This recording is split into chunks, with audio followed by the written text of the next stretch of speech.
Hey everybody, welcome back. I am here with my good friend Griff, and uh, my intention in this is our intention is to blow your mind. But I do want to, I'm really curious, like how you describe yourself. Like, what do you, when people say like, who are you and what do you do? Like, what do you say? Yeah, the story, right? I Yeah. don't know.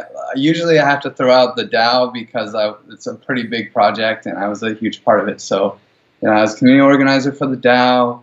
I'm founder of Giveth, co-founder of the White Hat Group, and I don't know. I have a master's degree in digital currency, and I'm just an all-around like positive guy who loves crypto and is kind of obsessed with it.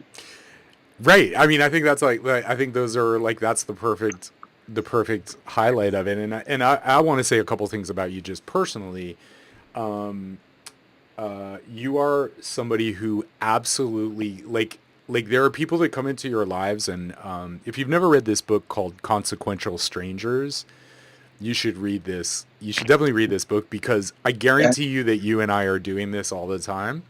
Yeah, But it's basically a stranger who comes into your life, and it might be a simple conversation, and it totally changes the course of your life. And you may never see them again. In some cases, if you're lucky, you will. And yeah.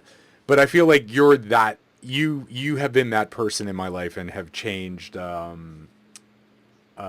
You've changed pretty much literally every aspect of my life.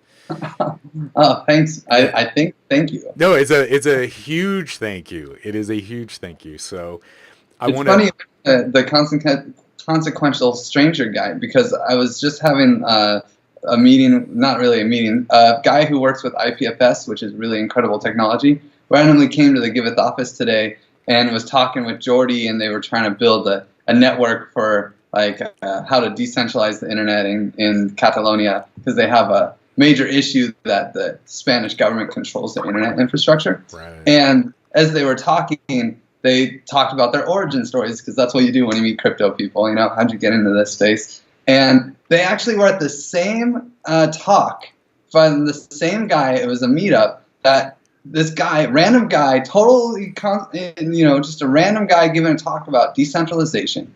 That he didn't talk about crypto, he didn't talk about anything, and that totally changed Jordy's life and Victor from IPFS. Just like revolutionized their life. Victor went deep into IPFS and Jordy went deep into Ethereum. Now they're both really like really important people in the space. Just because some guy gave a talk in Barcelona, you know. Wow. Well, and that is my point. Like that's it. So what is your origin story? Oh, my story. Let's see. Well, I was always really fearful, not fearful, but skeptical of the banking system and Yeah. Federal Reserve notes and that whole game. I didn't really like the way it was set up. The second I learned about how it really worked, I was disgusted. And so I just felt like I didn't want, and I was always kind of a conscientious objector towards a lot of the stuff that the U.S. government was doing. And so I just didn't want to be any part of the system. And I actually started buying gold and silver bars, like real physical gold. I had all my money in that. And this was in 2008, 2007. I Right. started buying, and gold was really cheap. And so it was like like a reinforcing like thing because it kept going up. And I was a chemical engineer at the time, and I just kept buying. And then I was like, man, fiat money is stupid. Who does that? Yeah. So then I stopped doing the chemi thing and retired. And I'd heard about Bitcoin and retired. I Hmm. had enough money to just go travel for a little bit. Yes. And I had heard about Bitcoin when it was $5, but I could never figure out how to buy it. And finally, somebody told me how to buy it. Well, actually, they said they'd buy it for me. So I sold like $3,000 worth of gold and silver, and I ended up with $1,500 worth of Bitcoin and $1,500 worth of altcoins, Litecoin, Namecoin, Purecoin, like those guys. And as Bitcoin's price started, this was in 2013, and as Bitcoin's price started to go up, I sold off all the Bitcoin because I was like, oh my God, I just like quadrupled my money. This is incredible. Right. But then it just kept going up. Yeah. It hit 1,000. And I never really looked at the other altcoins because I didn't know how to sell them. And then I looked, and Litecoin went from $2.50 to $40, and I was just like, what? Like $500 turned into 17 grand. And I was used to staying at a hostel for $4 a night, and like I was living off nothing. So I was like, I could live off this for a year. What is this stuff? Yeah. And so I just dove in, and the more I understood, the more I loved everything about it. So I was just like, I'm sure you've heard Andreas Antonopoulos' story about how he's just obsessed. Like I feel the same way.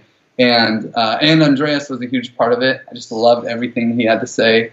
And so I wanted to be like the Andreas Antonopoulos of Ecuador. And so I went to Ecuador and was breaking into college classrooms, telling them, like, giving everybody a little bit of Bitcoin and just telling them about how it's going to change the world. And it had a special value in Ecuador because they're actually using the US dollar, and they have a 5% tax on sending money out of the country. And so I thought, well, this has a special use case here, But then the Ecuadorian government decided to make their own digital currency, this little cell phone money thing, and make Bitcoin illegal. So luckily, while that was happening, I was focusing on decentralizing the sharing economy, and wrote like a white paper. This is all for school. I was getting my master's degree in digital currencies, and I wrote a white paper about a bike sharing economy that had what I called a DAC, a decentralized autonomous corporation. That was the BitShares terminology, and it was eerily similar to what a company called Slockit was doing. And so I was like bombarding them. I will work for free. Please send them probably like 10 emails. And this was before really anyone knew about them. I just like Googled decentralized sharing economy, found those guys, and then started working on the Slockit project. They liked my enthusiasm. I think I sent them a video I did in Guatemala presenting my bike sharing economy project, right? And and then I just got really enthused about the DAO and learned about Ethereum and smart contracts and how revolutionary the technology can be and how powerful it all is. And then it was one thing after another. The DAO, then the DAO hack, the white hat group, the Giveth, and just talking when the DAO happened, I got really, I was a point person, and I got really strong ties in the Ethereum community, and so I was able to just I just felt so familiar, the family atmosphere in Ethereum is so nice compared to other cryptocurrency groups, and I feel like that's the real strength of this community, and so I've just been kind of doing whatever I can to help the other people that really love the Ethereum community and try to protect us from all the scams and just all these security channels, and it's just really fun, I just can't get enough of this stuff. Yeah, I mean that, dude, I mean that's incredible. And I have to say, that comes across, and I think that's what inspired me. And in one piece, I didn't know this about your stories. So one piece that I just want to highlight is that, for a lot of us, there's the tragedies for a lot of people, the tragedies. And when you're in this community, and I'll share with you a quick story about that, but when you're in this community, there's going to be, I tell people right now, look, if you don't want to projectile vomit a couple times a month, you're not in cryptocurrency. Right, you're on a ride, and there's there's just these epic, just Shakespearean proportions of drama.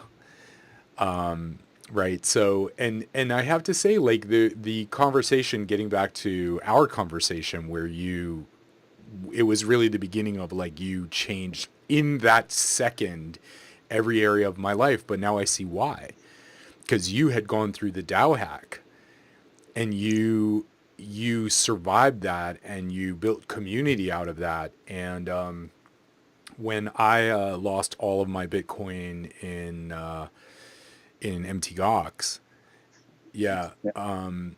there was not community. You were just, there weren't. I mean, there were angry people, but it wasn't community. It wasn't like people got together and was like, what the hell happened here?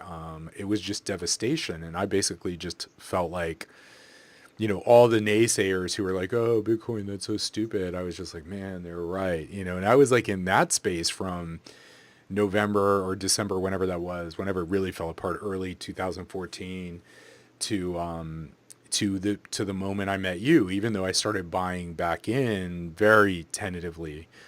I met you and I, told you my story and you were like, that's awesome. You're an OG. You're an original gangster, man. You were in the empty Cox, and I was like, what? And I remember feeling in my brain, everything just going like, zoop. It just shifted. Like, I was like, oh, he gets it. And you just helped me completely reframe it, because in a way I felt that. I personally was never really, I was hurt. I was financially, it was devastating, but I didn't really lose faith in it. It was just nobody understood. Like, why the hell would you still be investing in this thing? Like, what, are you insane? And then, yeah. And the worst part is the Bitcoin community at the time was like, well, what are you thinking? You're not holding your own. Exactly. That's right. Like the community didn't feel bad for anyone. That's right. And that's the attitude of the Bitcoin community. It's like, yeah, guess what? We don't care. It's not about humans. It's about the technology. Right. And I think that that's the big shift, is that I feel like the Ethereum, like the people that really are in the Ethereum culture, it's not about the money. In fact, talking about the money, one of the best moves that they ever made was any conversation about the price in the Ethereum subreddit is kicked out. Like, just downvoted and get out of here. We don't want to talk about the price. Yeah. We're so into the technology and how that technology can actually be applied to make the world a better place, to improve people's lives. Whether it's for-profit, and usually it's for-profit, of course. I'm more on the non-profit side, but usually it's for-profit, and there's nothing wrong with making profit. But we don't need to be talking about money all the time. That conversation, money is just like wrecks people's minds a little bit. It does. And I think you hit on it exactly right. I mean, that's part of what I was seeing. You have newbies coming into the space and they don't understand community. They're kind of more like, whatever. They're just like, oh, opportunity. There's gold in them Lar Hills.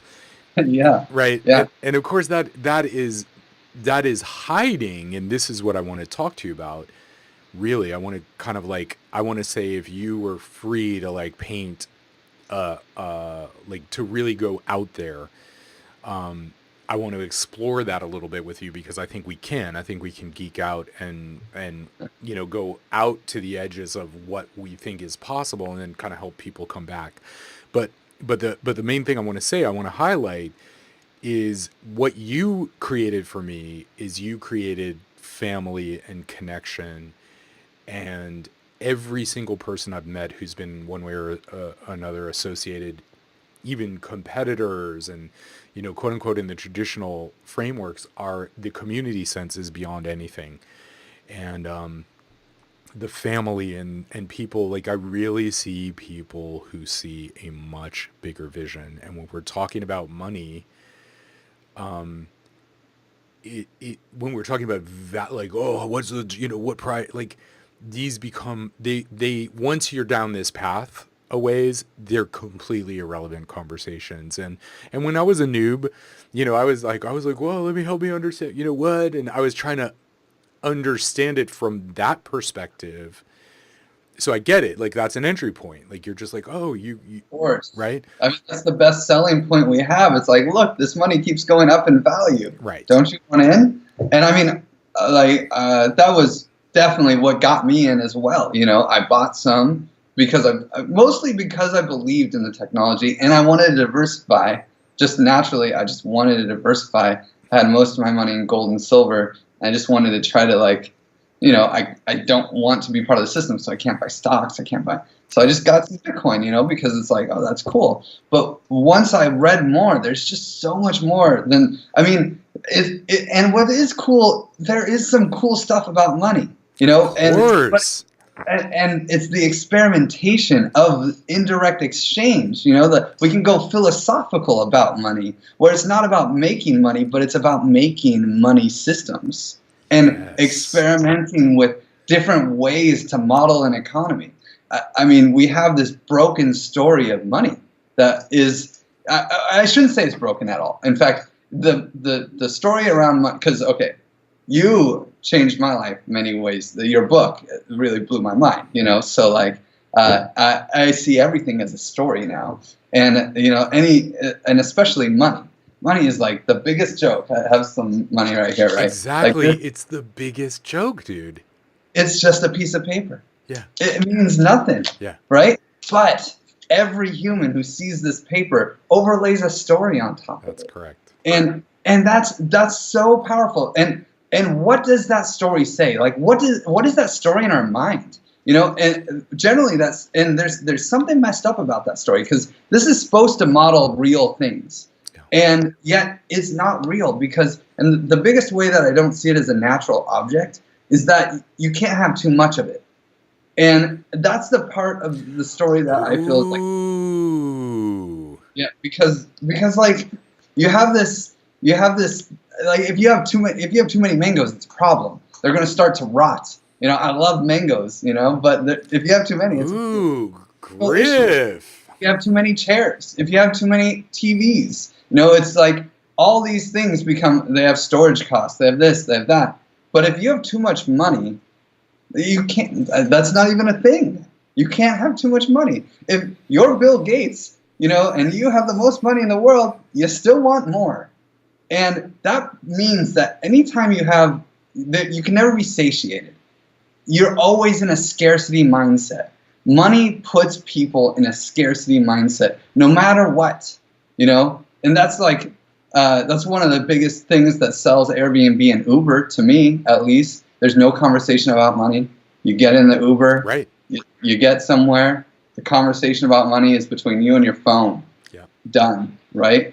I hope to do that with Giveth as well, but you know, that's another story. But anyway, the cool thing about crypto is that we have the opportunity to rewrite the story of money. This story of money was created not by governments, in my opinion, you know, and banks, and those are the people who wrote the story of money. And now we have an opportunity where anyone can build their own economy. Anyone can create a currency for their community. And, you know, there's a lot of hate on the ICOs these days, and for good reason. There's a lot of them that are just taking advantage of a very liquid, you know, situation where anyone can send Ether from anywhere in the world without doing any due diligence, and boom, you just get 30 grand from some grandma or something, right? Probably not a grandma. Not too many grandmas. Probably not a grandma. Are hanging out with 30 grand of Ether. But still, you know, and it's so... You know, the ICO thing is getting scammy, and we really need to somehow self-regulate. And I think that there will be opportunities. There already are starting to be like people you can trust that do good ICOs. You know, if I'll tell you right now, if we do an audit, like Jordy Bellina and I do some audits once in a while. I just do it all under his name though. Because he's doing the auditing, I just like edit his blog post. You know, if we do an audit, I'll tell you, we don't do audits for anyone. You know, we do audits for people that we believe in and trust. And I feel that there are other people in the space that can kind of give the stamp of approval. But the concept of ICOs is incredible. Oh, it's epic. You can create your own economy. And any time that you have a transaction in your economy, that adds value to your economy. Anytime you're using someone else's system of money, you're adding value to their system. But if you can create your own economy, and you can capture all of that value yourself when people are transacting, that adds to your economy. And this is powerful. You know, you can build communities of this. Global communities are starting to form. And I honestly think that they're going to become more important than nations, than the local communities that are around. And I think that we're moving towards this direction. And what's really nice about that is you opt in to these communities. Right. No one can actually impose, use my cryptocurrency or else. Like, you just right. can't do that. You can't do that, yeah. Yeah, I mean, we'll see. Russia's trying. We'll see. They might try it. But you can, in general, it's an opt-in, opt-out situation. Even when the Ethereum hard fork happened with the DAO, which I had a front row seat. I mean, I was behind the projector practically, right? Yeah. So, yeah, we in Ethereum, we had pretty much 100% consensus. Everyone had to choose to upgrade their clients. If you were running Mist, if you were running everything, we gave everybody the opportunity, because the people who actually wrote the software for the hard fork always said, hey, if you want to, you can opt in. Otherwise you're on ETC. If you did nothing, you end up on the Ether Classic chain. And a lot of people ended up in the Ether Classic chain and then switched over, right? Because they're like, oh no, right? But then there were still some people that were like, whoa, like that hacker played the game fair and square. Yeah, okay, he stole money that wasn't his, but hey, that's the game of life. We're from the Bitcoin world. We don't care about humans, right? I mean, at least, sorry, I'm biased. Let me just throw that out there. I get it. Right? But, they thought, hey, the immutability is more important than keeping people happy. Yeah. And so Bitcoiners actually supported the hacker and all the people who held ETC and bought up that currency. And it lives, and there's nothing that we could do to stop that. That is like a tenet of blockchain technology. 99% cannot oppress the 1%, right? And that's a technological revolution. It's never happened before. So I'm pretty excited about the potential here, and the potential of people creating their own currencies. Yeah, I mean, dude, you have so far in this call, and I have to say that this does not happen very often, but you have blown my mind 3 times already. So thank you for that. So the first thing, which is so powerful, man, right? So I use these in other terms when I'm talking about mythologies. I'll use the word mythology, stories, symbols, kind of interchangeably. But dude, that's fascinating. That is how you know money is not real, because you can never have enough. And so what that does is it plays into our scarcity mentality. And we come from scarcity. I mean, we as humans, through our evolution, scarcity is a very real thing. We're programmed for it. But money is kind of like one of those weird hacks that hacks our neurology and our psychology and our physiology. And so no matter how much you get, you always want more. And that's a problem because we're actually living in an abundant world. And I did a little pod on this, but because I was like when I was listening to the Equifax hack, by the way, which is, yeah. I mean, when people are like, oh, the DAO hack, I'm like, yes, and this is going on all the time, like. Yeah. Right. I mean, that's a huge reason for cryptocurrencies. Honestly. Absolutely. Huge reason for crypto and decentralizing and identity, like us owning our own identity. And I mean, I could go on to 10 different technologies just based on the Equifax hack. Yeah. Right. Yeah. But Ethereum made major progress on that 2 days ago to add something that would make it in this hard fork. They added a little feature that makes it really easy to do proxy identities.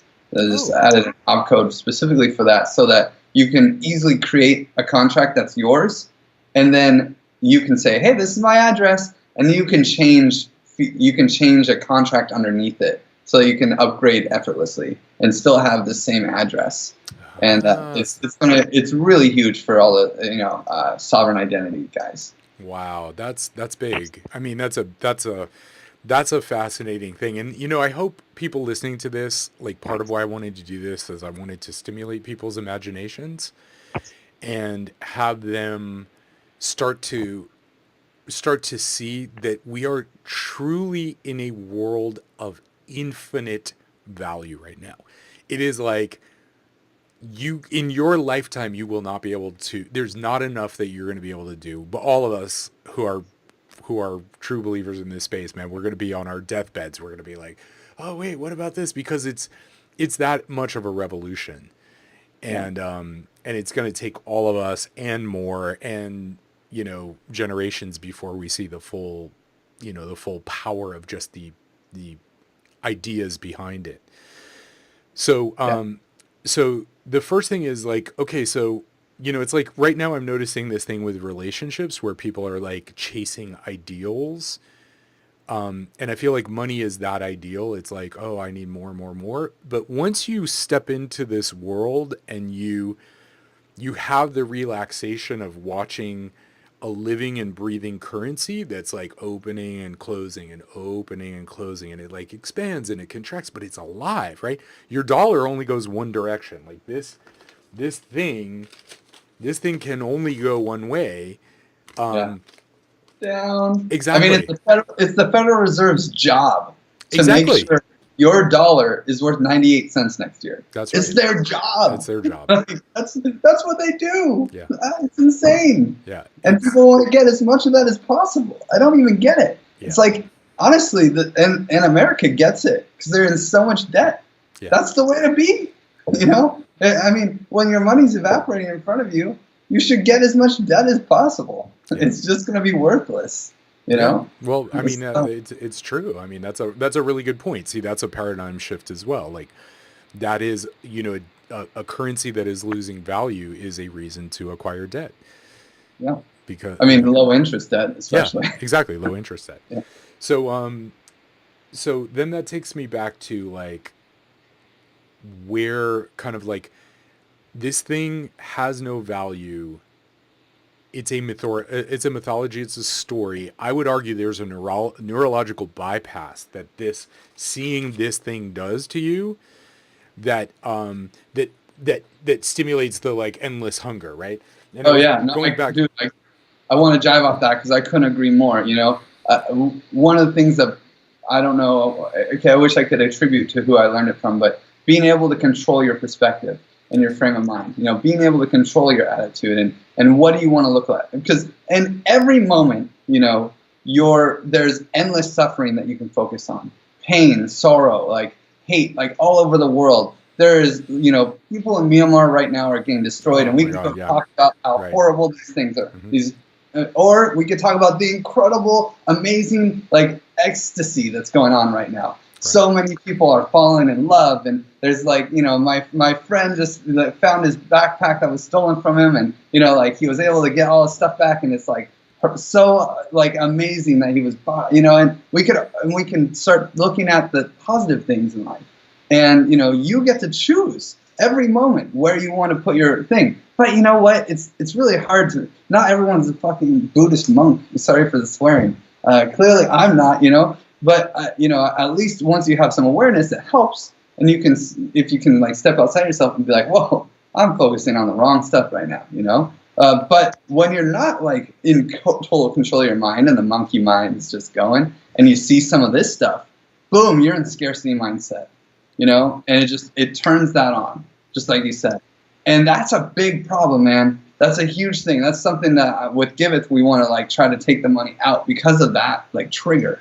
And so that people can still feel altruistic, and like want to help make the world a better place. And so like, and I think that if we could create a system where it didn't drop you in the scarcity mindset when you start seeing this stuff, the whole, like everyone would be happier. And that's the magic of Burning Man. I mean, that's where we met actually, that's the coolest thing about the burn is there's no money. And everyone is all lovey-dovey. And everybody's fine. Like that's the part. Like the mythology, the big joke is everybody thinks money is the thing. But if you just remove that money and you put a community of people together who are working together and sharing, like not even sharing, gifting, which is an entirely different modality. Yeah. All of a sudden the world. Yeah, it is a new way of indirect exchange. What we do at Burning Man, it is an economy. It is. It's absolutely an economy. Yeah. And people are exchanging items all day, except it's a one-way exchange. That's right. There is kind of an expectation. We say give without expectation, but you expect that people are part of this community and are also doing that. Yeah. And if they're not, it's okay because there's enough abundance at the burn. It only lasts a week, right? But that in general, when you are in that culture, you can't help it. Like I brought about 30 new people to the burn this year. I'm leading. In fact, one of the big things I want to do is I want to get crypto to the burners, but not to help the burners, but so that they can help crypto. Of because course.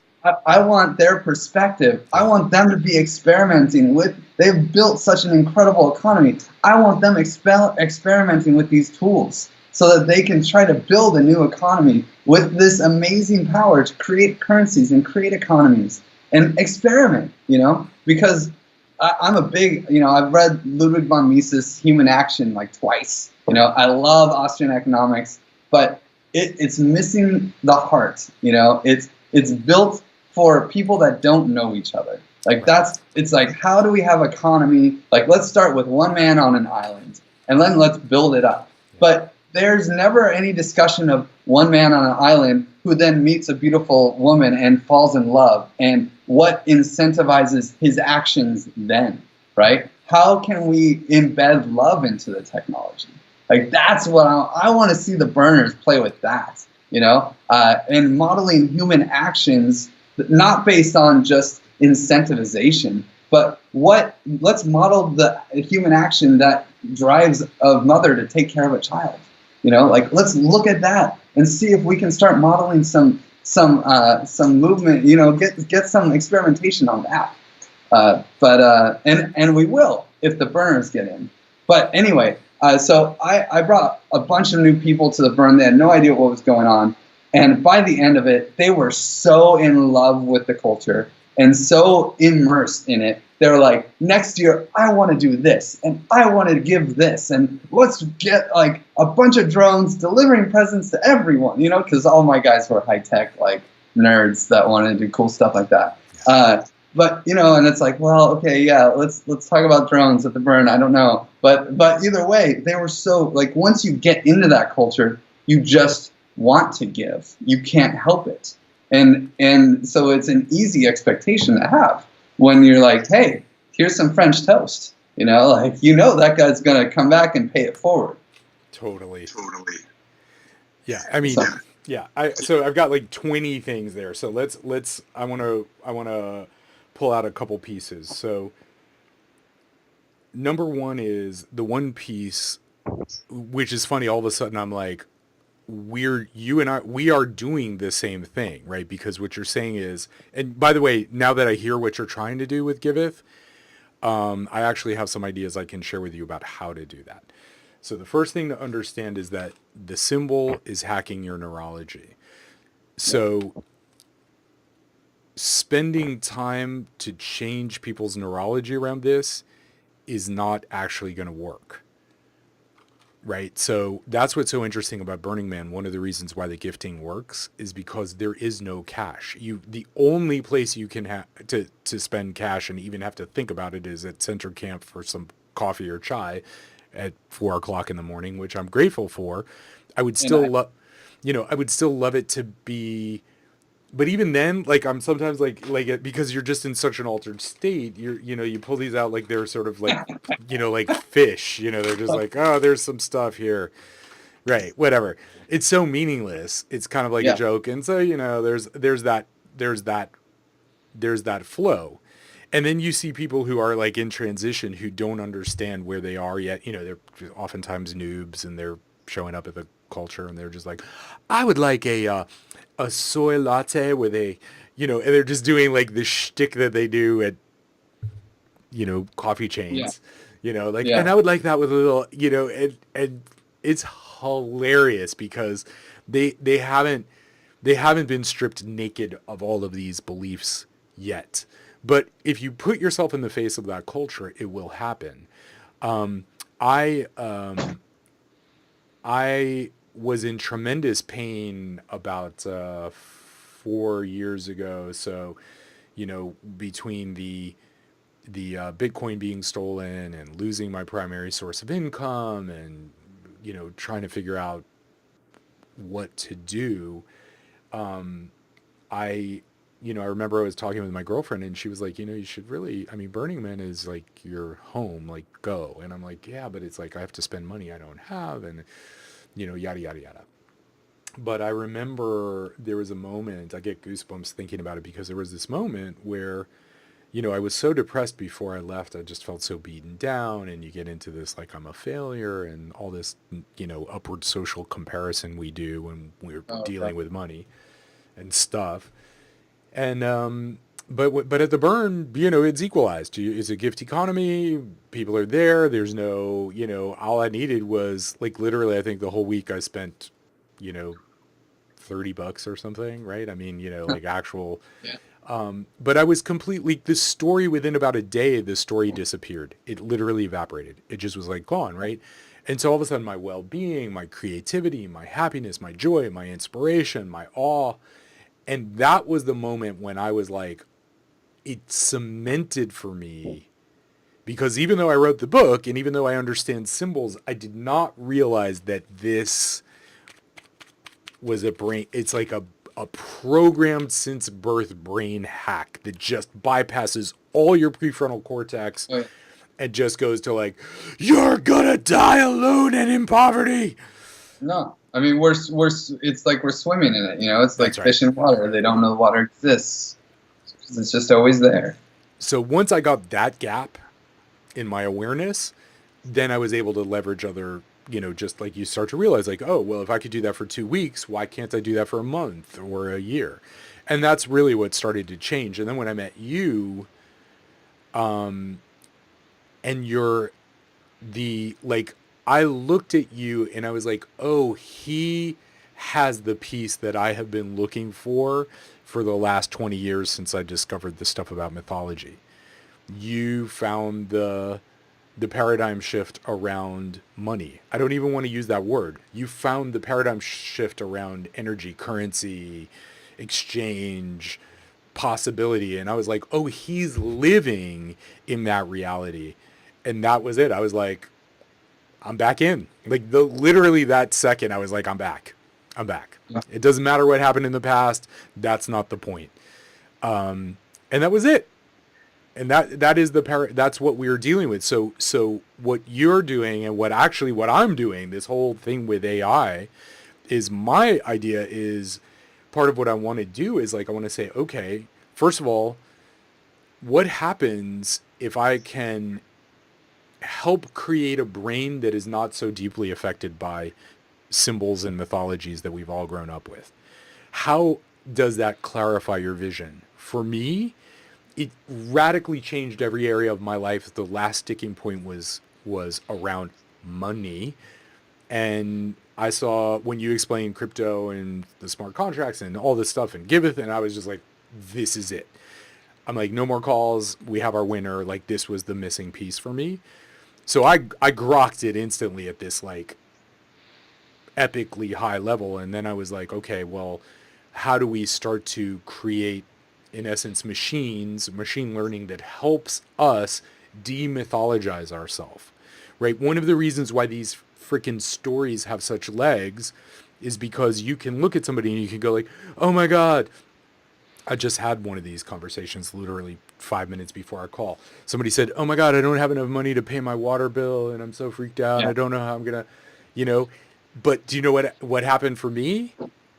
I don't live it. That universe is gone.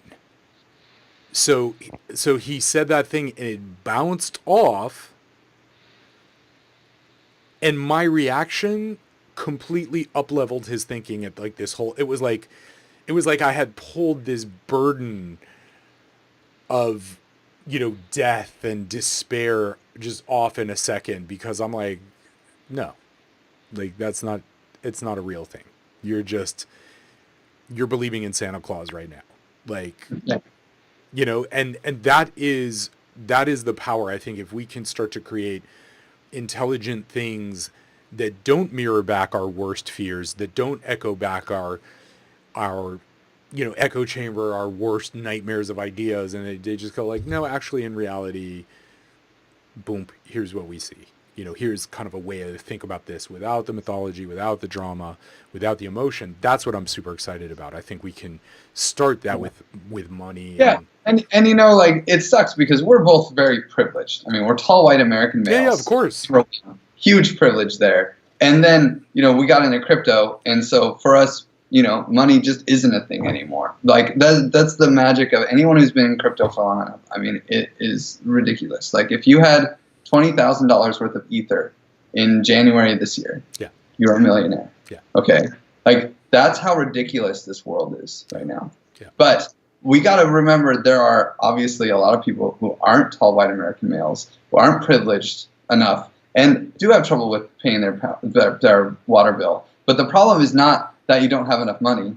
Honestly, the power, to me, it's about the power of community.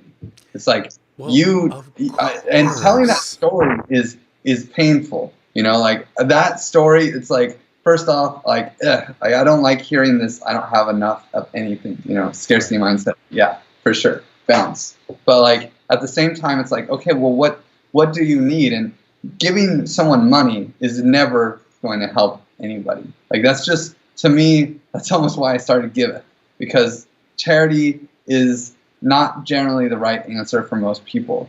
Now, building a community so that everyone can feel loved and we can address their lacks so that they can start being a contributing part of society and actually start receiving some kind of value, some kind of wealth back for their actions on a daily basis because they're providing value to the community that is respected and believed in. I mean, that is important. Like that's what money is supposed to incentivize. It's supposed to help us so that we can all collaborate together and build a better world.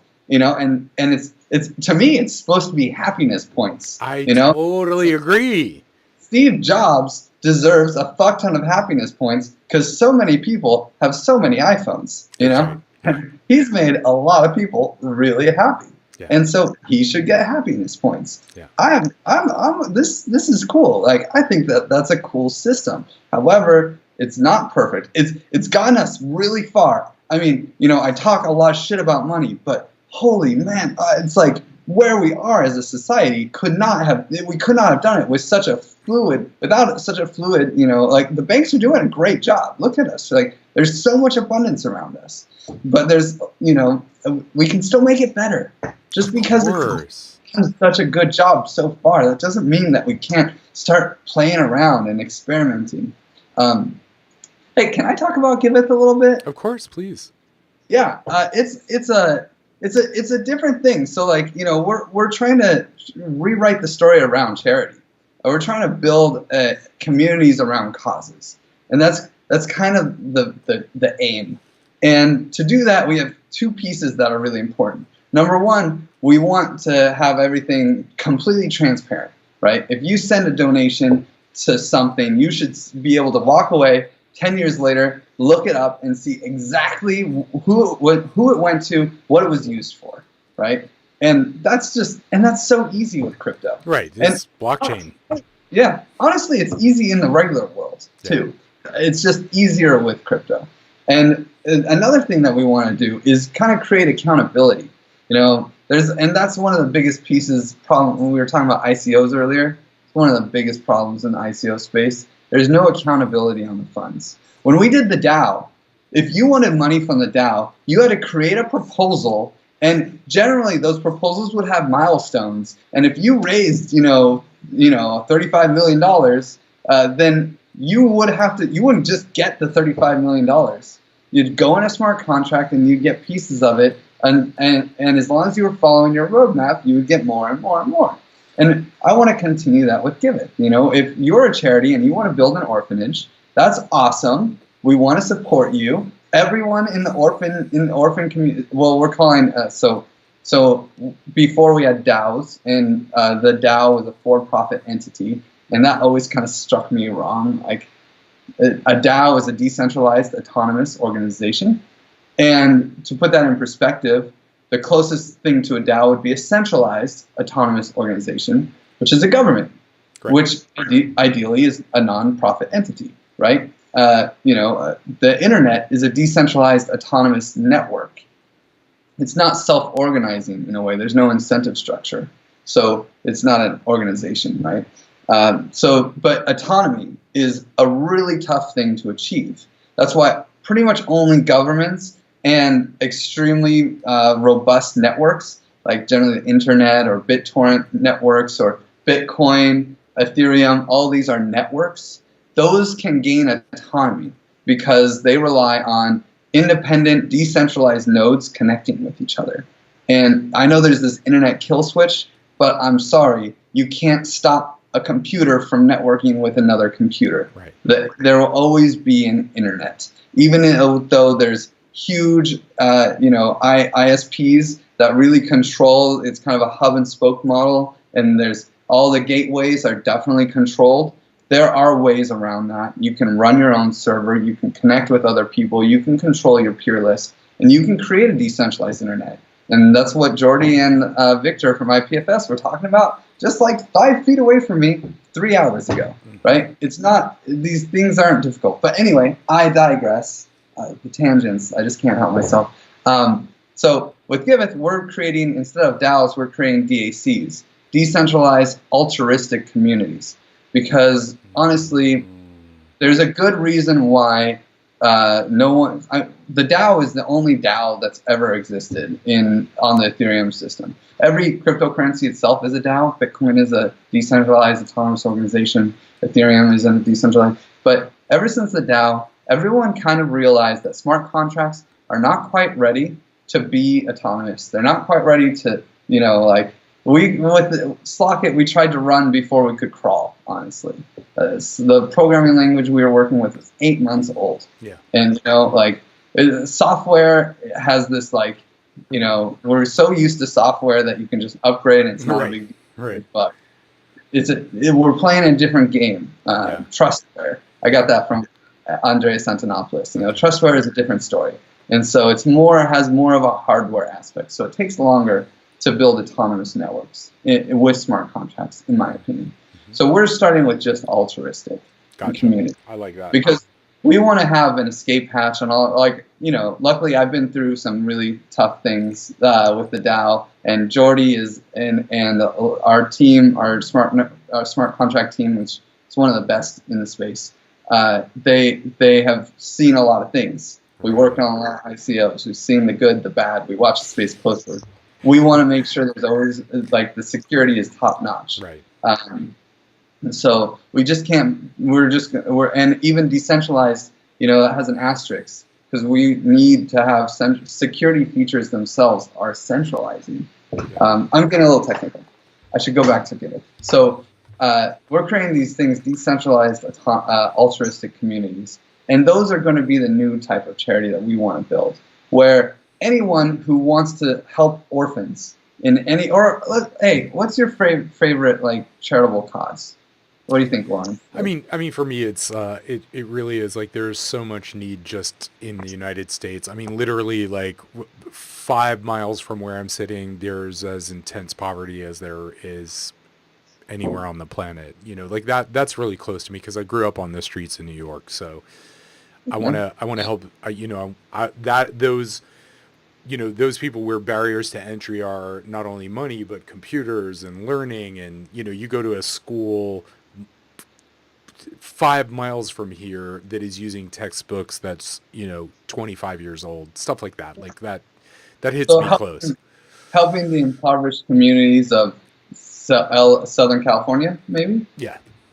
Okay. So then, let's say that we want to build a decentralized altruistic community that is just focused on helping people in Southern California. Mm-hmm. It doesn't matter if you are in, No, it doesn't matter where you are on planet Earth. Yeah. Or you can donate Ether anywhere in the world. Uh-huh. And maybe you grew up in South Central LA and you want to help those guys, but you happen to have made it up to Australia and you're doing well. Well, you can still be part of this community. Right. And that community could just live in a chat room, right?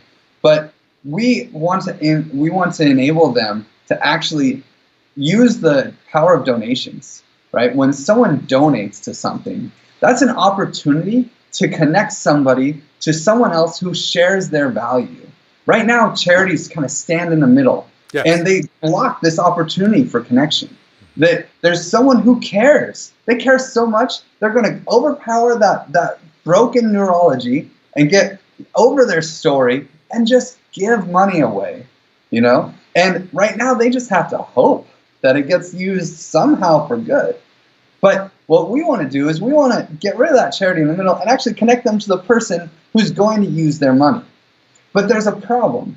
The problem is that most people don't want to have to find that person, right? There's this marketplace. Well, for sure, of course. Right? I mean, I just want to help. I just want to help people in South Central LA, you know, and in Southern California in general. So, like, I'll just donate to the Southern. You know, I have a job. I'm running a podcast over here. I'm meeting really cool people in the Ethereum space and building an ICO for an AI, you know, thing. Like, you got a lot going on, man. You can't be spending, you know, hours and hours a day investigating which campaigns to help people in Southern California are the best. But some people can. Some people are obsessed with that. And then you can just pick somebody to be your delegate, right? Or you can even allow your money to be automatically assigned to a delegate. And so you just donate to help people in Southern California, and you'll get connected to the person who actually is going to help you decide what to do with your money.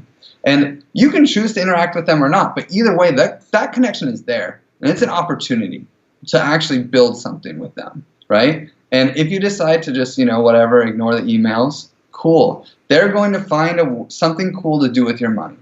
And when they find something, maybe it's Southern California, right? But they're going to actually delegate to a DAC that's a little more targeted, right? South Central, yeah. Right? And so you'll get an email when he delegates the authority of your funds to the delegate in the South Central LA DAC.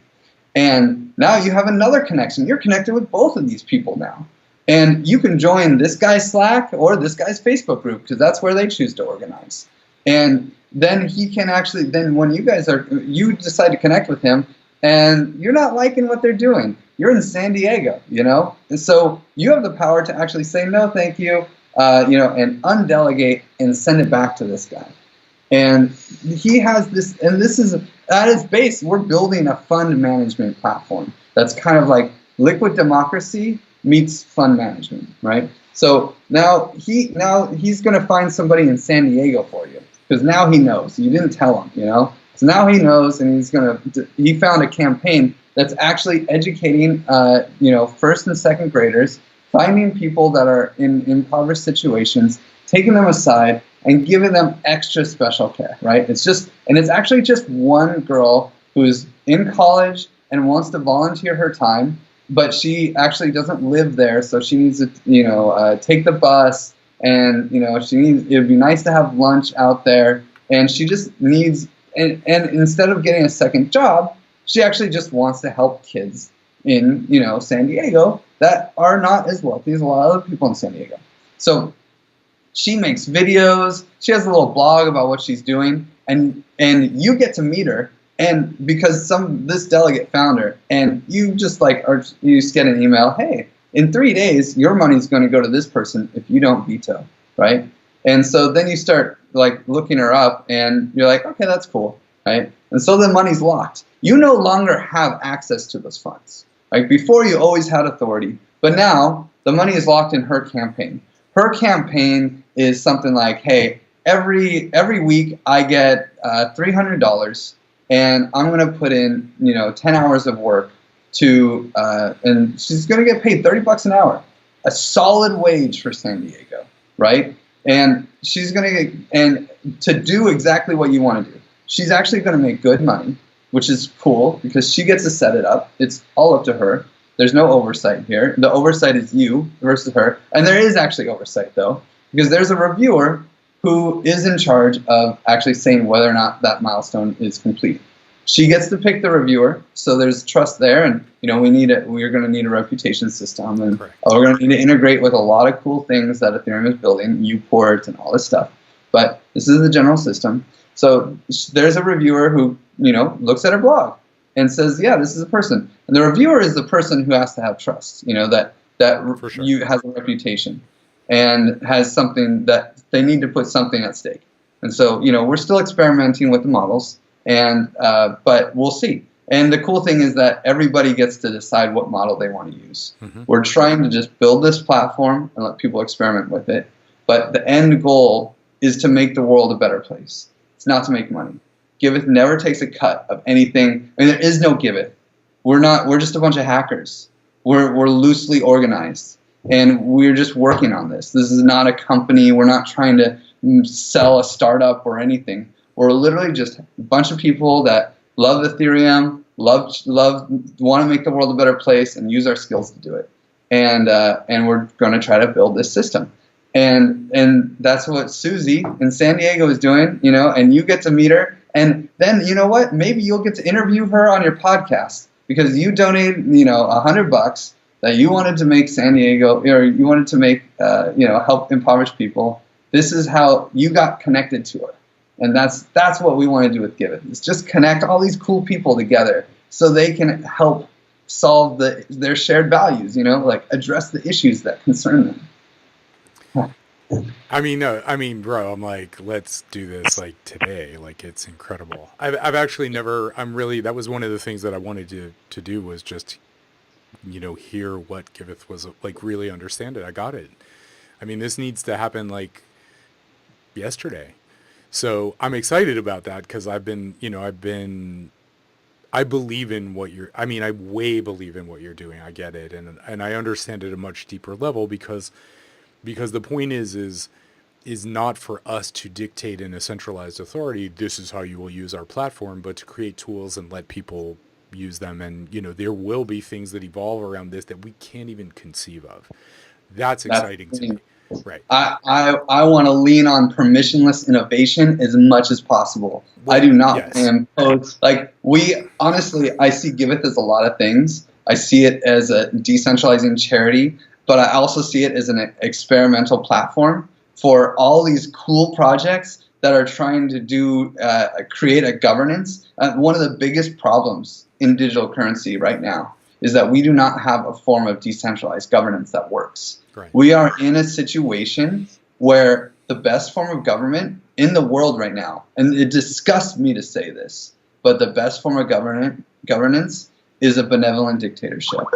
That is what it looks like is the best. That's why you don't see corporations using a representative democracy system. Right. Okay, they have a CEO who makes the call. And at Giveth, we're actually practicing holacracy. That's how we try to organize ourselves. So everyone has a domain, and they're in control of that domain. They are the ones who have to make decisions over branding or over the front end. And we all get together once a week, and we have a little governance meeting, and we talk about conflict, and it's really fun, but it's not nearly as efficient as it would be if honestly somebody it should probably be me because it's kind of my project, or it's kind of my baby at least, that just takes the reign and says do it, But that's not the goal. The goal is not just to build a platform; it's to make a change. It's to experiment with governance. And if we're not going to do it, then really no one's going to do it. I agree. We have this awesome token called the Mini-Me token. It's a contract that is really built for decentralized governance. Some of the biggest projects in the space use it: Aragon, Status.im, District.OX, Swarm City. I'm using it. Yeah. See, we have a couple people. I don't know. I guess I didn't sign an NDA. Bitfinex is going to use it, so that's pretty cool. They're building a decentralized exchange platform called AppFinex. They're using a Mini-Me contract. So there's a lot of there's.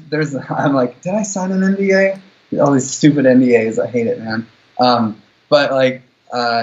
Because I just want to advise people. It's not like I'm even getting paid. I just want to help people. But they make you sign it. Lawyers, man. Lawyers just screw everything up. AIs are going to take over a majority of legal positions, just so you know. Hey, blockchains are supposed to get rid of all that stuff, man. It's coming. That's why, because the AI is going to sort through these, you can literally take the best contracts in the world, which is what people are afraid of, right? They're just like, how is this person going to screw me? You take all that data, you reduce it down to 4 or 5 key principles. I believe we can start to simplify everything. That's part of what I see is just why are we creating 50-page documents based on fear? Everybody's afraid, loss, fear. Let's just cut through the mythology. What's the underlying concern? We can, you can do a complete revision of culture Yeah.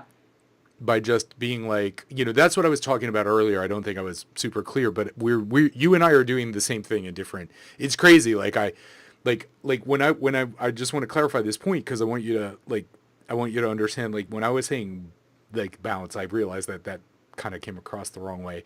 I'm not saying like, hey, that's don't share that stupid idea with me. I don't live in that world. What I was saying is I'm going to take your mythology, not buy it because I'm not living. I truly am not living there. And I'm going to then take you into my world and feed back to you. And this is exactly what I said to him. I said, man, I want the best of you. I want the best of you. I want you to come here not because you're afraid, but because you see the possibility.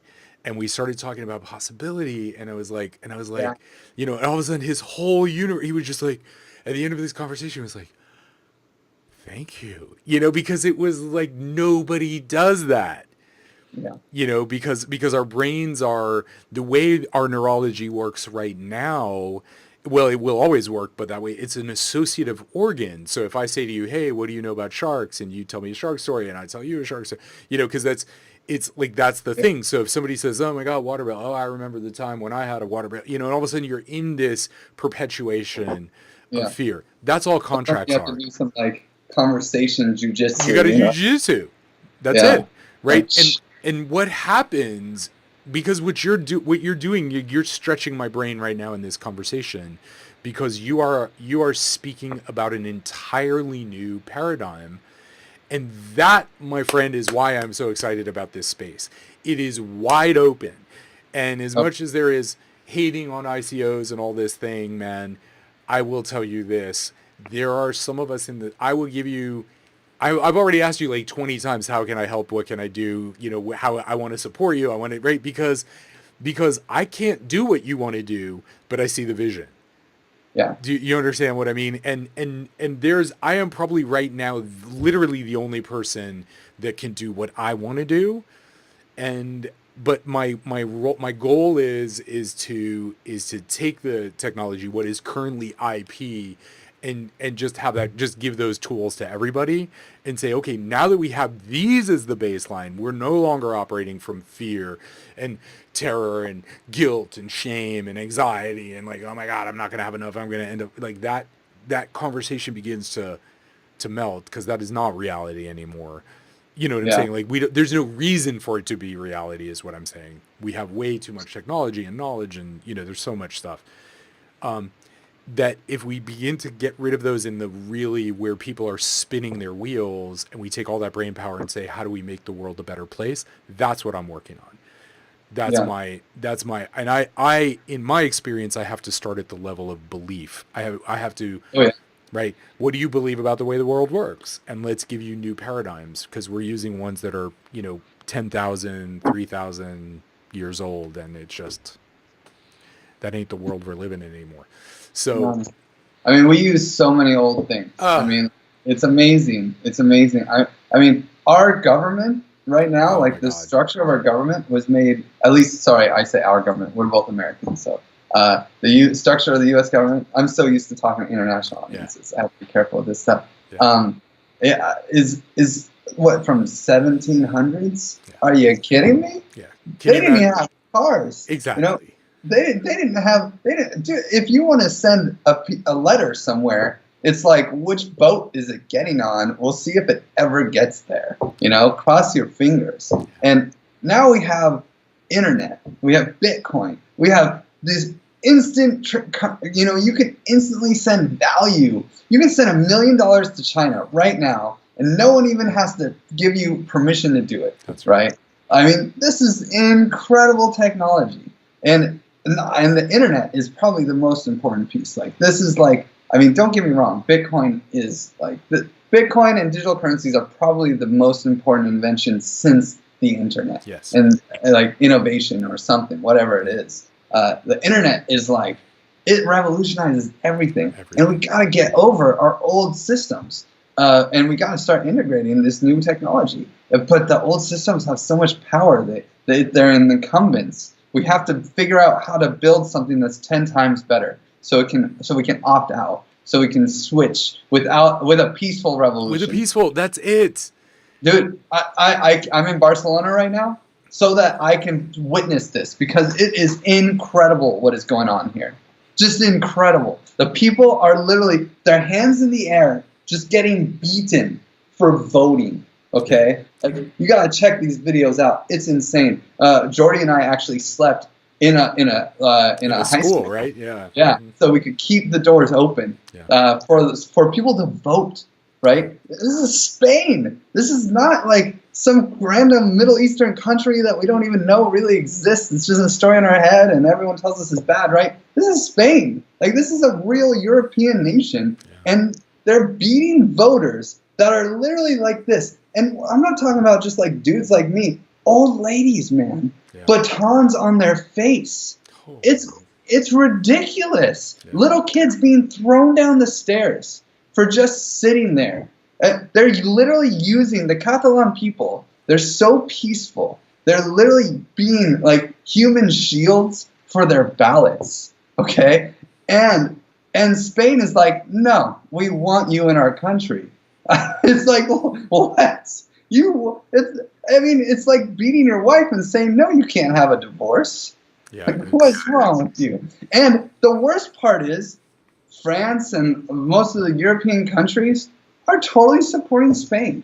It's ridiculous. It's ridiculous, because Spain says it's illegal, and that the Constitution doesn't allow it. But the Constitution has this thing that says international law supersedes this Constitution. And international law says that people have the right to self-determination. And if Spain should write a guidebook on how to like spark a revolution, because like they did the opposite of quell. Okay, like they just like gave everybody a reason to hate them. So and just yesterday, right now, while we're talking, I actually should be at a protest right now, because they arrested, without any charges or any real reason, they're just arrested two of the biggest people that are part of this movement, that are not political officials or anything. They're just two guys that run organizations, and they're just being held, and they're basically kidnapped, and there's a huge demonstration going on. It's been going on for probably 2 hours, and I'm sure it's still going, and I would be part of it, but we had this plan. So, yeah, and it's amazing to see. Like, they're going to win. I can tell right now, and Spain has the chance to keep the. I think that there's enough international pressure to keep this peaceful. They lost the info war. They lost the Twitter war, right? Because all these videos are getting out of them just beating people that literally just have their arms up. I mean, it's so sad to see the violence, but it's a powerful state. Like, it's something to show that, like, look, they're free now. Yeah. Like, we're free. If you want to beat us, like, hey, that's your problem. And I think in a couple days, everyone's supposed to pay taxes to Spain, like the quarterly taxes. We'll see how that goes. I don't think it's going to happen. And that's when Spain needs to start worrying. But the other piece is that the Catalan government has a lot of issues. They are totally dependent on a Spanish company for their internet. I can't remember what it's like, Telemundo or something. It's not Telemundo, it's something else. I wish I knew it. So that's a big issue. That's what my Jordy and the IPO and Victor were talking about earlier today. Try to circumvent that, build a peer-to-peer network for that. They also are totally dependent. There's no Catalan banks, right? So they don't have a good form of money that they can use. Like, the government, all the funds in the government have been seized, and they don't have control. So they're going to need to tax their own people and start building some kind of structure. There's a lot of work, and they're so intertwined with the Spanish infrastructure that it's going to be very difficult. But the advantage they have is that Barcelona is the Catalan region is 25% of the economy here, and they pay 30-something% of the taxes, which is what in the end, this is all about. Anything else, it's not about anything else besides taxes. There's a lot of self-determination stuff and how they want to, be ruled as a people. And that's what sparked all of this. But in reality, I mean, come on, the Spanish want their slaves to just give them more money. And the slaves are saying no. So, because they're not slaves and they're realizing that. And but they get an opportunity to build a new government, and I want to see them implement, a little bit more 20th century, 21st century tool to start using that. One of the biggest pieces that Jordi is fighting for, because I'm not Catalan. I mean, I'm obviously a big supporter, but come on, that's not the passport I carry. So I'm going to help Jordi. I mean, what's funny is I put all the Catalan stuff up. I'm like more into it than Jordi is, at least like visually. Well, because you get the revolution, you get what's happening. Yeah, it's so exciting for me. He's been fighting. He met his wife at a revolutionary rally like 5 years ago, wow. Right? So they've been working on this for a long time, and it finally came to a head. Wow. And so this is like trying to get him to work on smart contracts has been difficult. It's been difficult. Smart contracts. Yeah. But this is the thing. He wants to make sure that the constitution that they write for Catalonia at least includes a provision to enable liquid democracy and blockchain-based voting, because that's the future, man. Well, that's what I was just gonna say, man. The fact that we can't vote from this thing is ridiculous. There's this awesome party called the Flux Party. They're starting to gain steam in Australia, mm-hmm. and I think they actually have people in San Francisco and a few other places in the world. Have you heard of the Flux Party? No. No? Okay. So, yeah, most people haven't. They're pretty, unless you're, like, in Western Australia, I think. That's probably the only place where you could say a lot of people have heard of them. They're trying to hack democracy. It's really cool, man. Elect somebody who says, hey, I'll do whatever my phone tells me to do. And then build a system underneath that, mm-hmm. right? We don't have to have a revolution. We can just, elect somebody who agrees to follow protocols. Yeah. Yeah. And liquid democracy is the coolest thing, dude. Wow. It's like this mix of representative democracy and direct democracy. It's really direct democracy on steroids, right? Where you can delegate your vote. You can kind of codify your vote mm-hmm. to somebody, however what you want. So if you have your vote, you could just give it to your dad, and then your dad could give your vote to somebody else, and then that person could give a vote to someone else, and then they're voting for you, but you get to see how how right. You get to follow the blockchain. Well, there's some anonymity, like there's design choices on anonymity. Yes. Right. Yeah. Because you don't want the economy to somehow influence the voting, and so right. it's good to that's why we put ZK snarks in Ethereum a couple days ago, yeah. So we can have anonymous transactions for important things like this. But these are design specs, so we'll just talk about it in general. The main thing is that you can codify your vote. You can actually say, hey, for environmental causes, my vote goes to this guy. Mm-hmm. For social causes, my vote goes to this girl, and then they can delegate their vote. And if you want, what's really cool is because this would be for more of an initiative style of decision-making process. If there's an initiative that you care about, you can push a button and vote for yourself. Get all your votes back. You're basically having your own representative, whoever you want, and they're your representative every second that you choose to have them. Mm-hmm. That is, instead of having 4-year terms, everyone has a 1-second term, and they're constantly getting it, they're constantly running for re-election. Every action that they take, and if somebody does something wrong, they feel it, they're constantly being held accountable for their decisions. Wow. And of course, there's lots of arguments. Oh, but there'll be inconsistencies and da-da-da. Yeah, this is an experiment, okay? We need to try out a couple things. If liquid democracy doesn't work for whatever reason, in one implementation. Maybe it'll work with some different design choices, right? We got to start playing with these things. And futurarchy, meritocracy. There's so many really cool people with really cool governance ideas, right? With Giveth, I want to give them a playground. I want them to start a charity and be like, you know what? We're going to implement this governance system. We're going to implement liquid democracy that has these features done, you know? And guess what? They'll get to play with it. They'll build the UI. There'll be real money involved, real decisions that people care about, but without like such a high risk situation.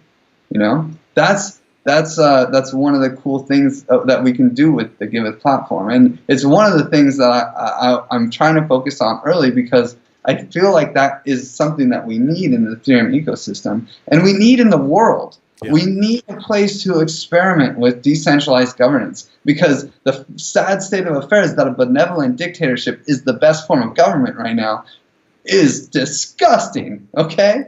Disgusting. And so we can change that, and we just need a playground. And so and hey, while we're at it, let's bring transparency and accountability to donations, you know, and make the world a better place. It just seems like a no-brainer. But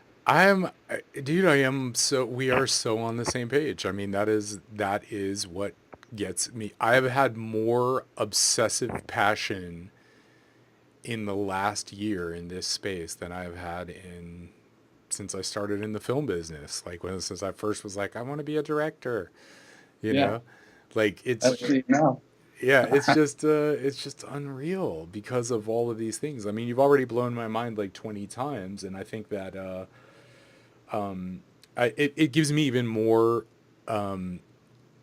passion to pursue. Like I see the path that I'm like, we're going to have to come at these things in very different ways.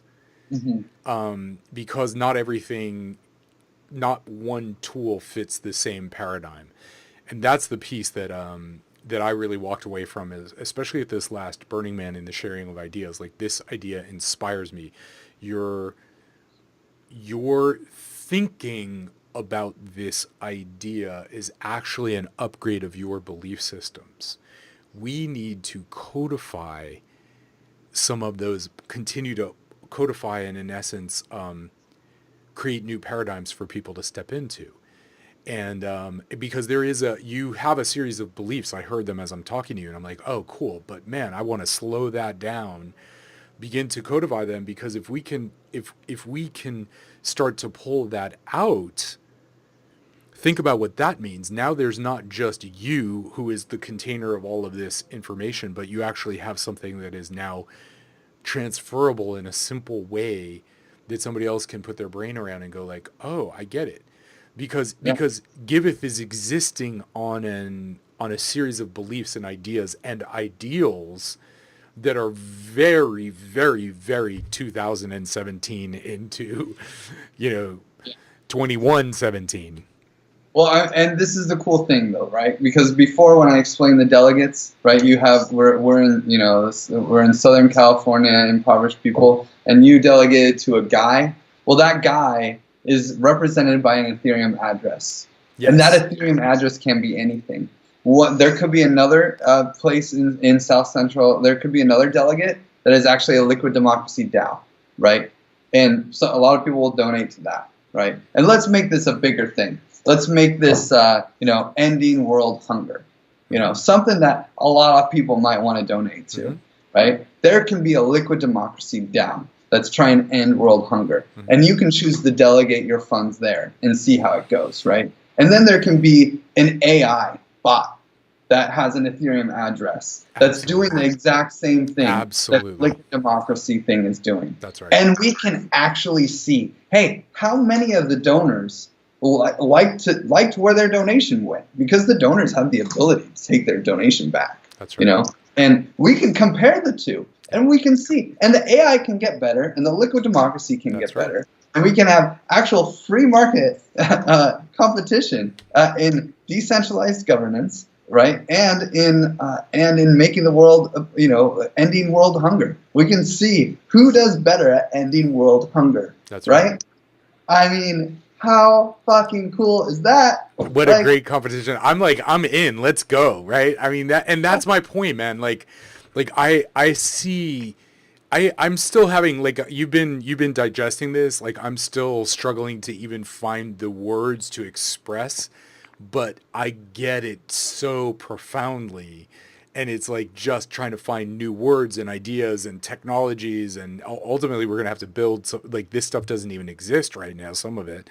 No, And I mean that's the thing. We're all on testnet. Like I'm all. We're all on testnet, exactly. Like we have the liquid pledging system, which is like the piece. It's our fund management piece. Honestly, it's so funny because I know so many hedge funds, so many banks, so many people want this smart contract. It's so useful. And you know what? We're building it for charity. So screw you guys. It's awesome. It's so elegant. It's so beautiful. Yeah. Like the stuff that the smart contracts Jordy creates are art. Like I'm crying over here. Like it's so beautiful. And it's but like this contract is very complicated and it's very dangerous. It's a dangerous contract. Like because we made it so modular, it actually can call a lot of external contracts, and we're gonna be stuck on testnet for a while. Yeah, I mean, it's like a superpower, man. Yeah, software development is very fast. You can just kick stuff out and push it live and see. But this is not software. This is trustware. This is holding lots of money. And trust me, I'm not doing the DAO again. Okay, I gave DAOs a bad name almost, with the DAO thing. And now I'm taking DACs on, and I'm really hoping that the DAC can go strong, and that we don't have any issues. And so we're gonna have to take it slow. And I still have this drive. I want to push everything live as soon as possible. This is just like my nature. I can't help it. And we will. We're going to push it live, but with so many backups and so many annoying UX issues. It's like, you can collect your money after it's been approved. Just wait like 3 days. We're just going to look at this and make sure that there's nothing wrong. That's just what we have to do because we're on training wheels in Ethereum right now, and really the whole digital currency space. Everybody's on training wheels. We're still playing, and so everything's still so experimental and so raw. But eventually we're not building for 2017. We're building for 2117. Exactly. And this is like the first step, and we can build off of this and everything that you mentioned. I think I heard you mentioned IP really briefly. Intellectual property, which is just disgusting to me. The whole concept, it just makes me dry heat. Okay, it's like talk about scarcity mindset. You want to create an artificial scarcity around ideas. I mean, that's that's just ridiculous. To me. Agreed. I don't know what story you want to put around it. If you have an idea, that idea has to cut it free to the world and get improved by every person who hears it. You want your idea to spread like wildfire. This idea of IP law, it's like having a candle and someone saying, "But I want to light my candle," and saying, "Hell no," Oh yeah. In no way. It's ridiculous. Fire. Yeah. You're just giving someone else fire. Yeah. I mean, let the ideas be free, and if you don't want to, it's your idea. Yeah, for sure. But developing a system of being able to sue people and everyone having to have lawyers just to deal with ideas, man. That's disgusting. It is. And it's not part of the digital currency space in any way. Yeah. People are making all sorts of patents, and they can go ahead. JP Morgan, they have so many patents on blockchain tech. More power to them. No one cares. Everything has a open source license. Everything that goes on the blockchain, not everything, but most things are verified on Etherscan. So everyone can see that code and build off of it. Right. And the innovation in this space is ridiculous. I say 21 that we're building for 2117. I'm pretty excited to see what it looks like in 2025. I totally agree. I think it's going to be incredible because the innovation moves so fast. And the more eyes that get on this stuff, the better. I totally agree. I mean, that's the beauty. That's the Yeah. beauty, right? You literally, you throw your contract out there. You go, break Yeah. it, find it, Oh safe yeah. it, No. eat it. And that's the stage we're at with liquid pledging right now.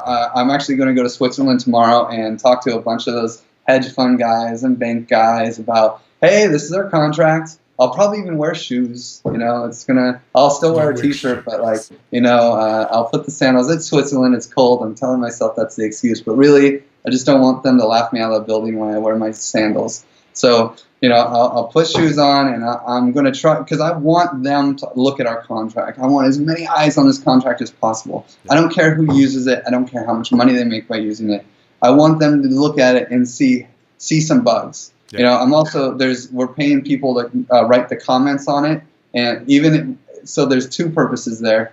Number one, I want everyone in the world to learn programming language, Yes. and Solidity is probably the most important language to learn. It's the smart contract language on Ethereum. So we actually have a system that we call Reward DAO, where every 2 weeks, anyone who's working on Giveth in any way to make it better, if they make a video that says what they did for Giveth, the core team that has been with us for a long time will vote. And there's somewhere between $1,000 and $2,000 given away every week. So every 2 weeks, it's like $2,000 to $4,000 that we give to the people who are contributing to Giveth, and that money came from donations. And so because it came from donations, that's why we need a video that shows where the people who donated, where their money's going. So we need those videos because we want to live true to the transparency that we're trying to promote. Right, of course. Just, hey, if you donate to Giveth, then you get to see exactly where your money goes. And we don't have the full system set up where you can trace your money, right? But we want to make sure, because we're still in testnet, and that system is in testnet. But right now we have our proof of concept, which is just every way, which is the smallest unit of ether. Mm-hmm. So every tiny fraction of value that goes out of our donation platform is traced completely. So you can see exactly where every dime went. Ridiculous transparency. That's awesome. Ridiculous. It's so good. And it's annoying, man. Basically, we have someone who is full-time just making sure that every penny is traced. Yeah. And it's a drag, but that's the way. That's what we need. That's what we're building. Yeah, that's what you need to do, and eventually those systems will become part and parcel, and they'll be automatic. And if we have to suffer, we're going to make it better. Absolutely. And if it sucks, well, hey, guess whose job it is to fix it? Dude, it's so awesome on so many levels, and I want to be respectful of your time as well. Yeah, this is the thing. We could chat forever. We're friends. That's just what happens. Well, it's also I realized I wanted to do this because there's a little kid out there who will hear this and is going to be hear something that we don't even hear, something we just threw away, an idea, right? Be whoa, wait, what? That's why I wanted to do this. And to be honest with you, man, I feel like we need to do this at least quarterly, just jump on and be, okay, where are we now? Because this space changes so fast. I think about things, when I was looking for people, when I was kind of who, sort of doing my first pass of who's going to help bring all of this to fruition. Because obviously we're nothing without our support. Right. Oh yeah. I mean, community is everything. So I'm looking for my community, and I was interviewing some people, and I was so, tell me, what do you think about blockchain? Just what do you think about the space?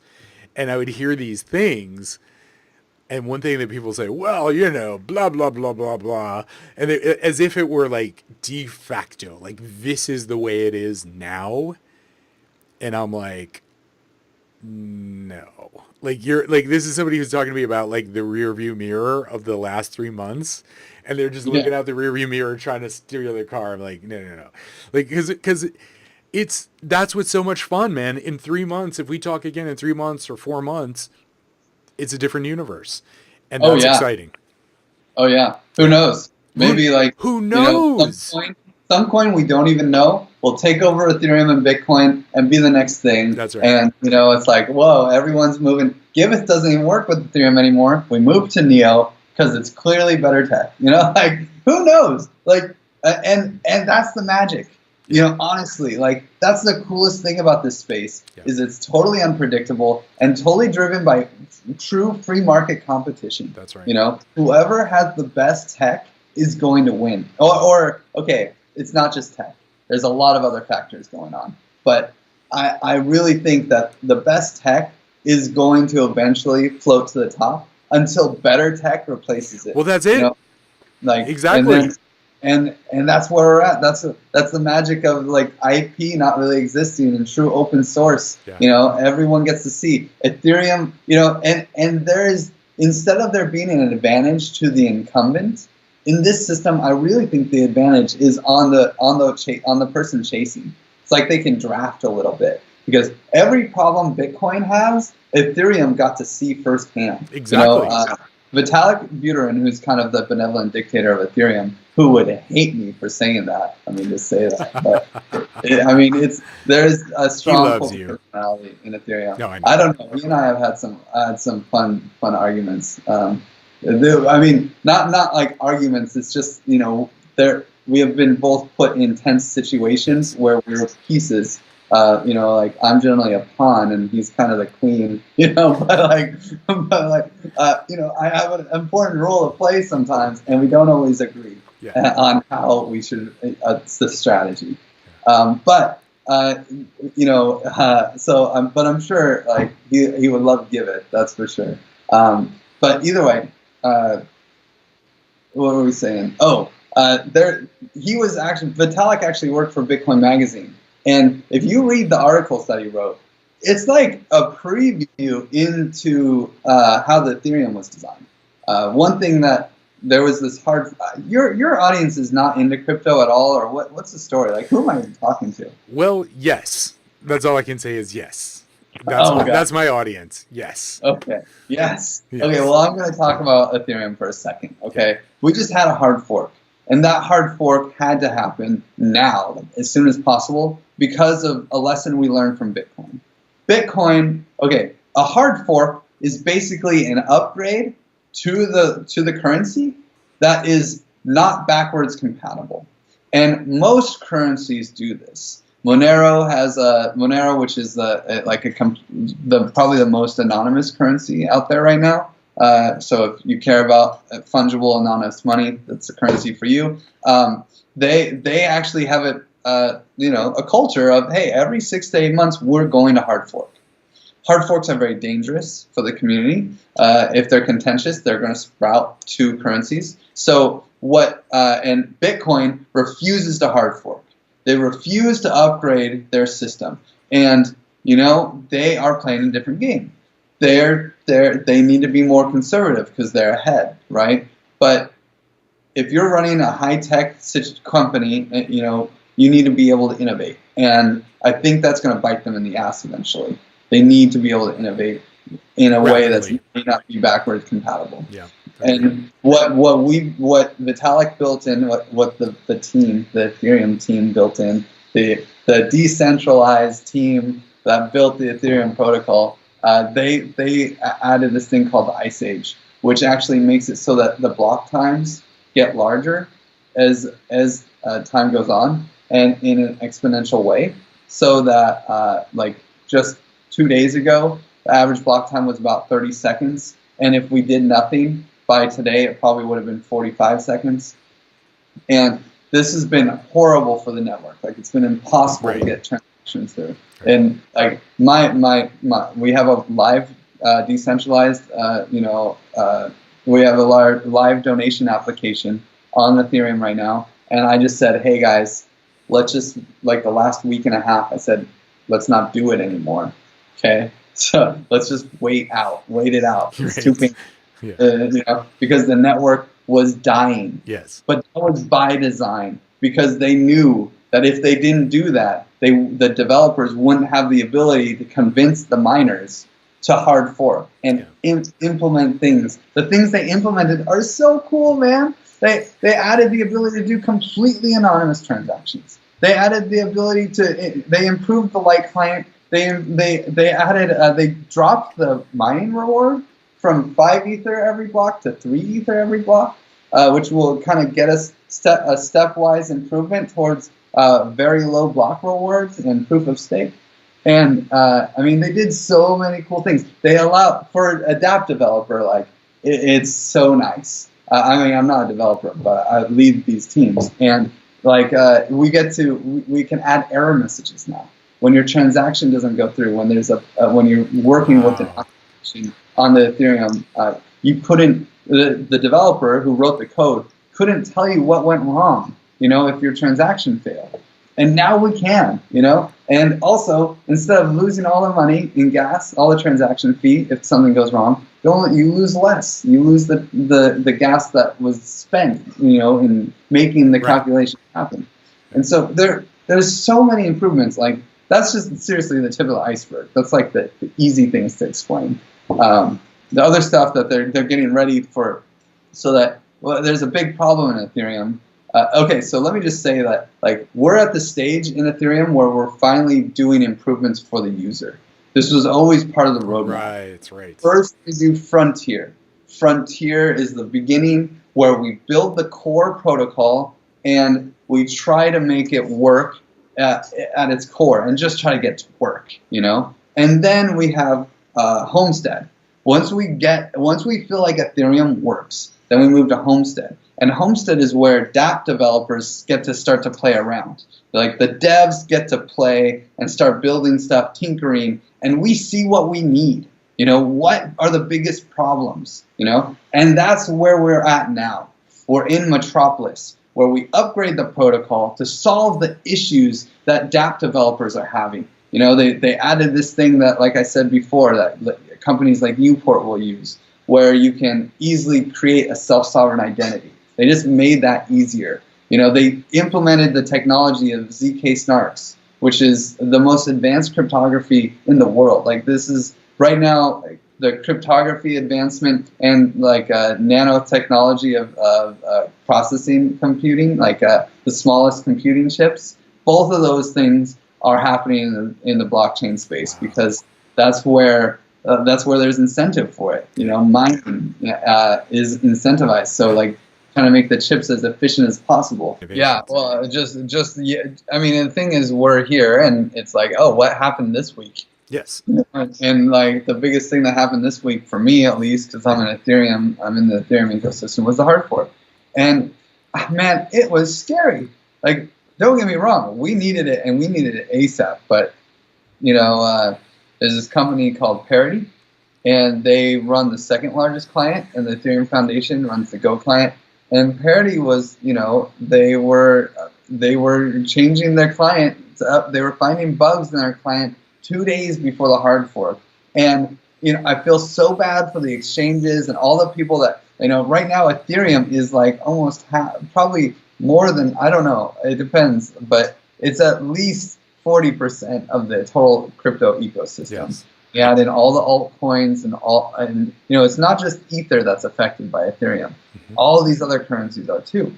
And so when you tell Shapeshift, hey, yeah, you need to upgrade. Oh yeah, I need to upgrade again. Oh yeah, actually found more bugs. You know, you need to upgrade again. Man. You know, they can't just lock deposits. And if there's a problem, if two clients diverge, I mean, they have to shut down their exchange. They just have to shut it. Oh my God.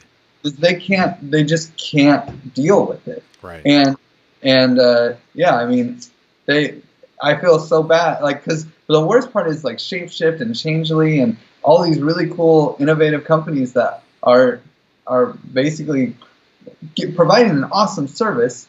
They're at such a disadvantage to the, you know, the Mt. Goxes, to the centralized exchanges that, you know, can just get hacked. But like, they hold your funds. So like, if there's a hard fork, you know, you can still trade on the exchange. It's like nothing's happening. Yeah. Because you're in this micro ecosystem that is like guarding you from the real world of digital currency innovation and hard forks and all the stuff that's going out there. So they can just like say, yeah, a deposit's going to take 2 days. Okay, we're going to wait this out. Like if there's bugs, it's not a big deal. We'll figure it out. Shapeshift, these guys can't do it. So a lot of people, a lot of exchanges, a lot of clients like Parity, they're saying, hey, we should delay this. But Parity's got a little bit of a bias now because for some reason during the hard fork, the members of their organization, so like I don't think that the people working on the Parity client were distracted, but at least Gavin, who runs the Web3 Foundation and the Parity client, he had an ICO that was going on during that right the same time, which is a little bold. Yeah. Like I don't know that I'd go that far. I'm going to see him tomorrow. So we'll see. He actually owes me a beer because we solved the problem of this. But yeah. So we'll see. I'm curious what he's going to say to that because honestly, I can't help but ask. Like, why not delay like until after the hard fork or do it a week before, man? But you know what? It's an interesting thing. During Y2K. You're not going to remember this particular thing, but during Y2K, there was a dude who was highly instrumental in the actual upgrade of the systems and was kind of a visionary of the space. One of the first people who kind of called it out and said, hey, this thing is coming, and, was really, really deeply instrumental. And everybody, of course, was in their mythology, their story that it was going to be the end of the world. And, and Prince was writing songs and everybody was like, and really they believed it was going to be the end of the world. People now are like, oh no, they didn't. But I'm very geeky about this because we have a cognitive bias in our head where we like, you may firmly believe something, but then it doesn't happen. And there's sort of two directions. And one is you more deeply believe in the people who told you the thing that was going to happen that didn't. So this is what cults excel at. And then, or you go to like, oh, I didn't really believe it anyway. So, so the problem with that is you can't actually get traction on anything in that world. You have to be able to take a stand and say, you know what, I deeply believe the world is going to end, then not have it, and then update your model of reality accordingly. We don't do that. That's just cognitive bias. Our brains do all kinds of crazy magic tricks. Yeah. Consciousness does. That's one of them. The point I'm making is, there were all these people who deeply believed the world was going to end. It happened to coincide with this technology piece. But I remember there was I was out there saying like, it is not ending. This is a mythological image. It's a mythological structure. It is a symbolic metaphor. Some Pope made this calendar up a long time ago. Exactly. It's just another day. It's just another. And even the day is a mythology, right? I mean, the day is a completely arbitrary division of stuff, but we need it. We need it for culture to. But it's not like the universe is sitting there with a calendar and just going like, well, okay. And that again, cognitive biases. I'm not going to. That's a whole other awesome and incredible. I have identified 36 thus far, 36 currently unidentified cognitive biases. That I'm just, again, it's like getting into a position where I can share these and people take me seriously in a way, Yeah, dude, that's fun. That sounds like fun. Just like sitting there like, what's a cognitive bias? Oh yeah, days. Right, exactly. How fun is that, dude? It's incredible. That just sounds like a really good week, Yes. Oh man, how else are we silly? Oh yeah, man, money.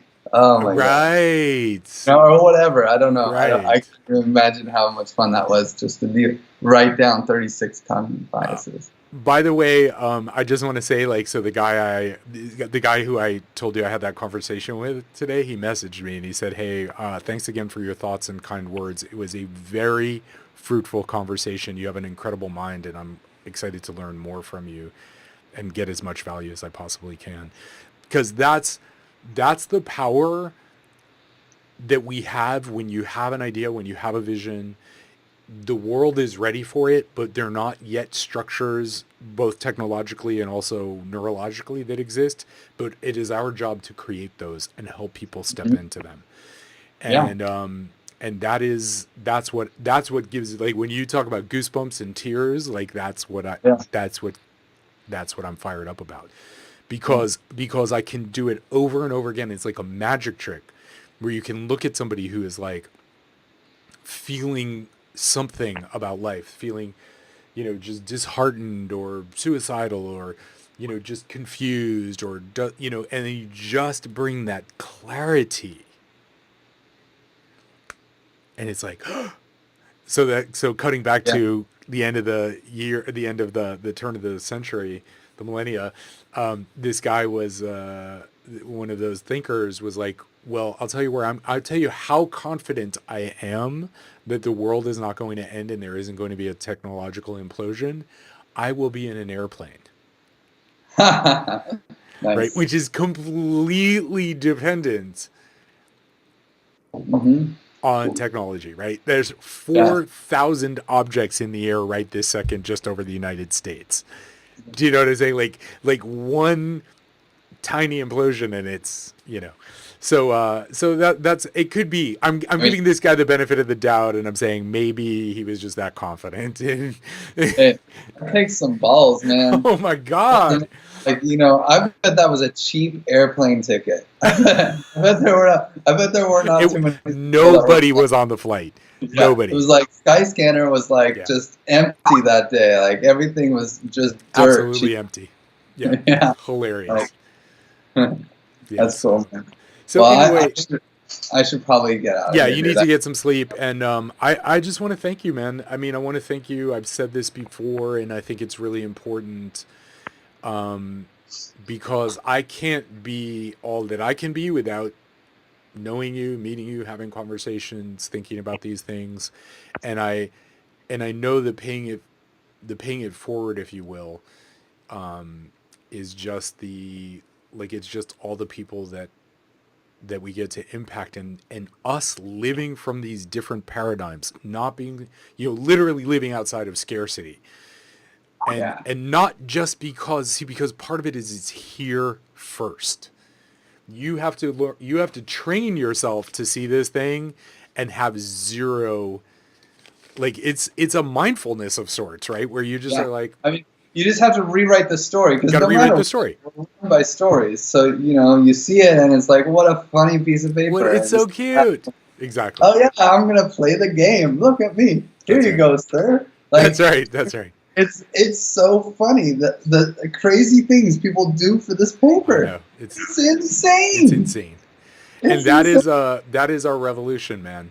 You Yeah. just shifting the ideology and the beliefs and the understandings of just this one thing that alone will transform the planet. I mean, this is a tool. This is a tool communities use to get people to do the right thing, to do what the community needs. Yeah. That and the system that we have right now is so cool. Like I'm really impressed with like the decentralized value, like the determination of value that our free market can create, where it's like anyone can create a price and then we can discover. It's a decentralized price discovery mechanism. Yes. That's what our economy is set up around, and it has been so powerful.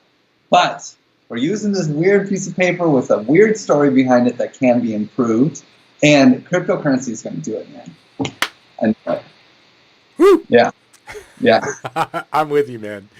I am with Yeah. you. And anybody listening to this, if you're inspired, how do people find out more about you? Oh yeah. How to help? Well, I mean, the best is join the Giveth Slack. I'm always hanging out there. Like when people ask me where I'm based, I say Slack, because Nice. that's pretty much where we hang out until we decide to get rid of Slack and use something better. But so if you go to, actually this thing's been hanging out, slack.giveth.io. You can just throw your email in there and then you'll get an invite and you can go in there and you can chat right with me and anyone else in the Giveth network. We have a website, giveth.io. That will get you on our Slack for sure, because that's where our community builds. I'm trying to build a community. I feel like that's everything, Community like, is everything, man. It's everything. Yeah. And if you're in a cool community, you can feel loved, you can feel appreciated. You know, that's what I'm trying to build, is a really nice place for people to learn how to play with Ethereum and learn about building the future of giving. Right. And when people, if anybody's listening to this and they're like, where do I begin? One of the things that I tell people, especially if they're interested in the geeky details, is I'm like, get on Giveth, join the Slack, and start learning Solidity. Because I mean, that's the thing. I mean, if you want to learn a second language, like Chinese is a great idea, but honestly, Solidity is better. Yeah. Okay. I totally agree. That's the language to learn. Yeah. So right on, man. Well, Sweet Dreams, thank you so much for joining us. I appreciate you. I love you. I want to support you in any way that I can, and just continue. One of the ways I can do that is continue to share people. Yeah. Thanks for having me on, dude. It's great support. You know, my voice can get out there and hopefully spark some minds. Spark some minds, baby. All right. Sweet Dreams. Thanks, buddy. Talk to you soon. See you. Okay.